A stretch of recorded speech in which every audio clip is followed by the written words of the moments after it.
우리가 오영수의 메아리라는 작품을 볼 건데요. 여러분 이 작품은 사실상 뭐 내신선상에서 많이 출제가 됐다거나 모의고사 기출에 많이 나왔다거나 하는 작품은 분명 아니에요. 이거는 이제 24년 6월 고1 모의고사에서 거의 처음 등장한 작품이기 때문에 뭐 이건 선생님도 그렇고 친구도 그렇고 모두에게 낯선 작품이죠. 근데 뭐 내용이 어려운 건 절대 아니에요. 그래서 우리 친구들이 뭐 겁먹지 않고 공부를 하면 좋을 것 같아요. 자, 그럼 우리가 한번 읽으면서 내용을 정리해보고 작품 전체 한번 정리해봅시다.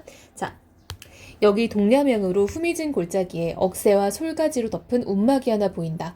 양동욱 내외는 여러분 그 남편과 아내 부부를 말하는 거죠.가 들어있다. 동옥내에는 이 지리산 공비 소탕이 완료되던 다음에 봄에 여기를 찾아들어 막을 메고 밭을 일구기 시작했다.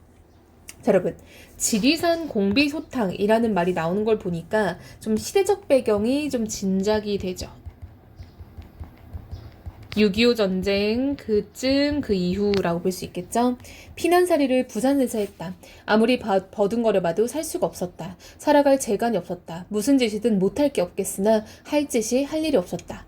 약만 쓰면 살릴 줄 뻔히 알면서도 그렇지 못해 아이까지 죽였다. 자, 여러분 지금 상황이 너무 안 좋죠. 피난살이를 부산에서 하는데요. 그러니까 전쟁 중인 거죠. 아무리 버둥거려봐도 살 수가 없었고요. 재간이 없었고 무슨 일이든 할 수 있었는데 그 일이라는 게 하나도 안 생겼다는 거예요. 그러면서 약만 있으면 아이를 살릴 수 있는데 너무 형편이 안 좋으니까 약을 못 써서 아이까지 죽였다는 거죠. 자, 여러분 여길 보니까 등장인물들의 어떤 고된 삶이 드러나고 있어요. 그런데 또 우리가 하나 더 주목해야 될 게 있을 것 같아요. 자, 보면요 여러분 문장이 굉장히 짧아요. 자, 이런 문장이 우리가 바로 간결한 문장, 짧은 문장으로 들어갈 수가 있어요. 그러니까 여러분 당연히 속도감 있게 전개가 되겠죠. 막 긴 문장이 아니라 짧게 짧게 치고 가는 거예요. 자, 그리고 여러분 이들의 지금 상황이 너무 안 좋다라는 게 느껴지죠. 즉 주인공들의 가난한 형편이 느껴지죠. 아이까지 죽었다니 얼마나 마음이 안 좋았겠어요. 영선국의 판잣집마저 헐리게 되자 별 작동도 없이 그만 떠버렸다. 진주에서는 몇 달 동안 살았다. 목수나 미장이 뒷일꾼으로도 다녀봤다. 한 달에도 며칠 그나마도 작자가 달아 품삯은 고사하고 제 몫에 돌아오지도 않았다. 그의 아내가 양은 그릇을 받아 이곳 장사로도 나서봤다. 주로 촌마을을 찾아다녔다. 본전도 더 깎지 않고는 팔리지 않았다. 할 일이 없었다. 살아갈 수가 없었다. 산청으로 들어갔다. 여기서는 더 할 일이 없었다. 자, 여러분 보니까요. 지금 이 사람들이 처음에는 부산에 있었죠. 그쵸? 우리 한번 체크를 해볼까요? 부산에 있다가 나중에는 영성국의 판잣집이 헐리고 진주를 갔대요. 그래서 진주에서도 또 얼마 동안 살다가 이번에는 또 어디로 갔대? 산청으로 들어갔대요. 산청은 이제 경상남도 쪽이에요. 지리산 근처입니다. 다. 자, 이렇게 산청으로 들어갔다라고 해서 지금 주인공들이 여기저기 떠돌고 살고 있다라는 것도 알 수 있고요. 자, 두 번째로는요. 우리가 이 부분을 보면은 요약적 제시가 나타나죠. 두 주인공이 어떻게 살아왔는지를 짧게 요약해서 속도감 있게 전달을 하고 있어요. 자, 이렇게 되면은 아무래도 진행 속도가 빠르고요. 그리고 구체적이진 않겠죠. 여기선 더 할 일이 없었다. 여보, 두더지가 땅밖에 나오면 죽게 마련이라오. 우리 그만 깊숙이 산골로 들어가서 밭농사나 짓자요. 라고 돼 있죠. 자, 그럼 이 부분이요. 비유적으로 표현이 돼 있네요. 두더지는 이 두 부부를 말하는 거예요. 우리 같은 부부가 땅 밖이라는 거는 도시를 말하는 거예요. 도시. 여기에 나오면 죽어. 그러니까 이제 우리는 산골로 들어가자라고 도시를 등지게 되었죠. 이래서 돈푼될 것은 모조리 팔았다. 밀가루 2포대와 감자씨 반마를 사고 우거지 한 꾸러미를 바꿨다. 괭이, 호미, 톱, 낫 이런 연모와 함께 된장 몇 사발, 소금 2대박, 그 밖에 석유 1병, 사기오롱 1개를 끓여서 산청을 뒤로하고 산골로 접어들었다. 즉 여러분 이들은 이제 도시 생활을 접고 시골로 들어갔대요. 산청은 상대적으로 도시고요. 산골은 이제 산골, 즉 시골이라고 볼 수 있겠죠? 굳이 뭐 쓸 필요 없겠네요. 10리도 넘게 들어갔다. 동욱의 걸음이 뜬다.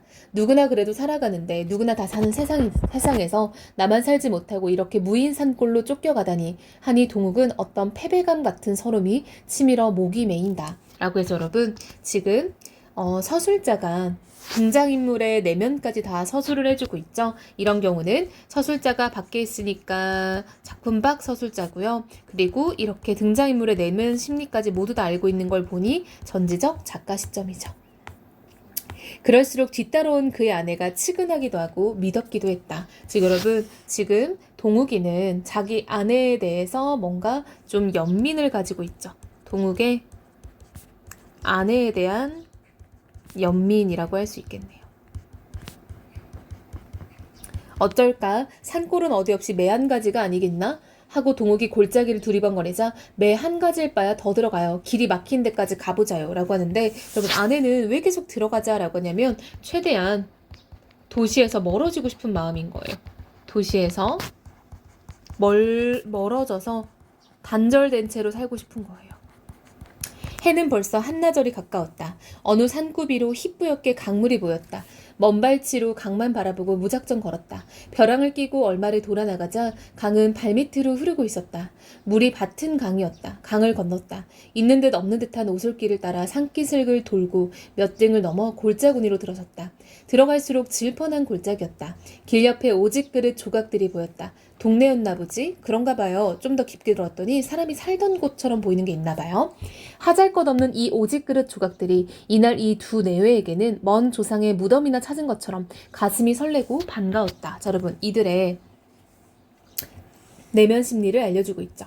지금 사람이 살았던 흔적을 발견하고 뭔가 가슴이 설레고 반가웠다라는 거예요. 즉 이 오직그릇 조각들이 가리키는 건 뭐냐면요. 뭔가 약간 좀 정착할 만한 자리를 알려주는 거죠. 사람들이 살았던 자리니까요. 아무래도 사람들이 살았던 자리는 나도 살 수 있는 자리겠죠. 자, 중략 부분입니다. 산골 생활에 적응해 나가던 부부는 자신들에게 집을 내어준 박노인과 함께 살아가기를 바란다. 여러분, 박노인이라는 새로운 인물이 나왔는데요. 이들 인물은 함께 사는 것을 지향하는 사람이에요. 그러니까 공동체적인 삶을 좀 바라는 사람들이죠. 박노인은 과거에 자신을 배신했지만 가엾은 처지가 된 윤생원이라는 새로운 인물 나왔어요. 을 거두어 부부를 찾아와 함께 생활해 나간다. 자, 여러분, 박노인은요. 자기를 배신한 사람인데도 윤생원을 거두어 살아갈 정도로 굉장히 착한 사람인 걸 알 수 있죠. 그래서 박노인의 관용, 누군가를 용서하고 받아들이는 거죠. 굉장히 이타적인 사람입니다. 한 이틀 쉬더니 윤생원은 갱이를 들고 나선다. 놀자니 온 전신이 근질거린다고 한다. 그런가 하면 눈이 덮이기 전에 걸음을 한 번 먹여야 한다고. 아직 차지도 않은 뒷간에다 물을 타서 보리밭에 퍼내기도 한다. 박노인도 놀기 심심하다면서 산으로 올라가 나무를 베곤 한다. 자, 여러분 이 부분은요. 윤생원과 박노인이 일하는 모습을 보여주고 있는데요. 윤생원과 박노인의 성격이 간접대신제죠. 행동을 통해 보여주니까 간접제시죠. 두 사람 모두 성실한 사람인 걸 알 수 있죠. 부지런한 사람인 것도 알 수 있죠. 이렇게 대화나 행동을 통해 보여주는 걸 우리가 간접제시라고 하죠. 기억나요? 여러분 간접제시는 다른 말로 보여주기. 영어로는 showing이라고 하면 되죠. 보여주다니까요. 그리고 장면적 제시. 왜냐? 이렇게 장면을 그림으로써 보여주니까요. 그리고 이렇게 장면을 그려주면은 드라마틱하죠. 극적 제시. 다 똑같은 말이죠. 정월달도 그럭저럭 넘어가고 여러분 정월달은 1월이죠. 1월. 2월 초순 어느 날 밤이었다. 아, 여러분 이게 이제 지금 시간적 계절적 배경이죠. 저녁을 먹고 나서 그대로 담배를 피우면서 박노인이 벌써 진달래가 폈대. 그러자 동욱 아내가 곧 나물이 돋겠네. 좋아라. 나물은 역시 야산이 빨라. 여기는 산이 깊어서. 씨는 넉넉한가? 라고 감자를 이제 좀 심으려는 거죠. 동욱 아내가 장건만 가려서 두어 말대요. 그러자 윤생원이 불쑥 돼지는 언제 살까요? 하자 박노인은 비로 생각이 난 듯. 세전에 누가 굿이 2개 파달라 하던데 굿이 2개 파면 돼지 새끼 한 자루 사질까? 라고 해서 여러분 이제 굿이라는 건 약간 좀 그릇 같은 그런 것 같은데, 그러니까 뭐 말과 소를 이렇게 먹이는 그릇이에요. 그러니까 그걸 만들어주면은 누가 돈을 줄 거고, 그러면은 이제 우리가 돼지를 살 수 있지 않을까 하면서 논의를 하는 거죠.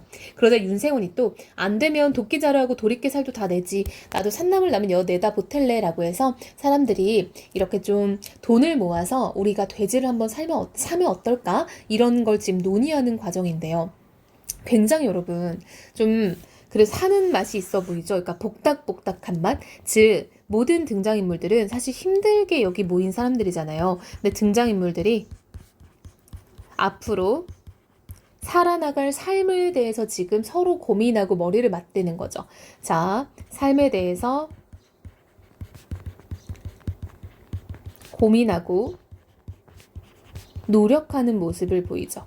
자, 이걸 통해 약간 우리도 좀 보기가 좋잖아요. 그쵸? 즉, 이들이 상처를 딛고 일어서는 모습들이 보이는 거죠. 상처라는 건 이제 도시 생활에 실패하고 먹고 사는 게 힘들고 이 부부는 아이까지 잃었잖아요. 근데 그런 것들도 이제 조금 다 힘들었던 과거지만 앞으로 더 잘 살아나가 보려고 넷이서 힘을 합쳐서 살고 있는 모습이 나오는 거죠. 이러고 난 한 열흘 뒤에 동욱과 윤생원은 새로 일군 밥부터 고를 치기 시작한다. 삽에다 칡새끼를 걸어 동욱이가 당기고 윤생원이 삽질을 했다. 서마지기 턱이나 씨를 넣었다. 꼬박 사흘이 걸렸다. 여러분 사흘은 3일입니다. 3일. 감자가리를 마치고 동욱과 윤생원은 박노인을 따라 산에서 구육감을 굴려 내렸다. 며칠째 꽃바람이 불기 시작하자 산은 날로 물기가 어리기 시작한다. 닭이 품자리를 찾는다. 알은 딱 17개밖에 낳지 않았다. 동욱 내외는 뜰 옆 양지 쪽에서 닭을 품기면서 그의 아내가 여보 아무래도 방을 한 칸 더 달아야 해요. 뭐하게 방은 또 윤생원 말이에요. 동욱은 그의 아내의 입을 바라본다. 명숙이 엄마를 데리고 올까 하고 해서 지금 아내가 둘을 연결시켜 주려고 해요. 나는 솔로 그쵸? 둘이 약간 좀 커플 매칭 해주는 거죠. 동욱은 비로소 말뜻을 알아차리고 씩 웃으면서 올까? 오다 뿐이겠어요. 이제 나이 37인데 아이 달고 살면 그게 어디 사는 거라고. 그렇게 됐으면 좋긴 하겠는데. 윤생원도 알고 보니 당신보다도 3살 위인 42입디다. 42이면 한창인데 이 산속에서 어떻게 호래비로 늙겠어요? 라고 해서 지금 아내는 윤생원과 지금 명숙이 엄마를 이어주려고 하는 거죠. 즉, 이 아내는 두 사람이 나름 그래도 서로 만나서 행복했으면 하는 거죠. 즉, 다른 사람의 행복을 진심으로 바라는 사람이에요. 그러니까 이 사람은 굉장히 착한 사람이다라는 걸 알 수 있겠죠. 자, 이야기는 끝났는데요. 어렵지 않아요. 그쵸? 일단 우리가 좀 정리해야 될 건요. 이 작품은 힘든 사람들이 서로서로 모여서 힘을 합쳐 사는 인간적인, 휴머니즘적인 삶의 태도가 드러나는 소설이에요. 지금 산골에 아주 작지만 공동체를 형성했죠. 서로에 대한 이타적인 마음, 휴머니즘을 표현하고 있죠. 쌤이 아까 말한 것처럼 매우 간결한 문장을 쓰고 있어서 진행 속도가 빠르고 속도감 있게 전달되고 있다라는 거 알 수 있겠죠. 어렵지 않은 작품이니까 다시 한번 읽어보고 좀 질문할 만한 부분이 있으면 체크해서 질문하면 좋을 것 같고요. 뒤에 변형 문제를 풀어보면서 아 이런 식으로 문제가 나오겠구나 라고 좀 더 공부를 해보면 좋을 것 같아요.